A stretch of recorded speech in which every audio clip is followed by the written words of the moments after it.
എന്നിൽ നിന്ന് വരുന്ന ഓരോ വാക്കും, പുറത്തേക്ക് വരുന്ന ഓരോ വാക്കും ആണ് നിങ്ങളെ അശുദ്ധരാക്കുന്നത് എന്ന് കർത്താവ് ഈശോ മിശിഹാ പറഞ്ഞിട്ടുണ്ട്. അതുപോലെ ലൈവിൽ നിന്ന് വരുന്ന ഓരോ വാക്കും ആണ് എൻ്റെ വാച്ചവർ കൂട്ടുകയും കുറയ്ക്കുകയും ചെയ്യുന്നു, സബ്സ്ക്രൈബർ കുറയ്ക്കുകയും കൂട്ടുകയും ചെയ്തു എന്നാണ് എനിക്ക് തോന്നുന്നത്.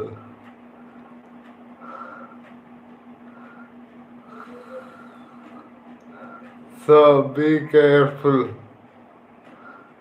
very careful.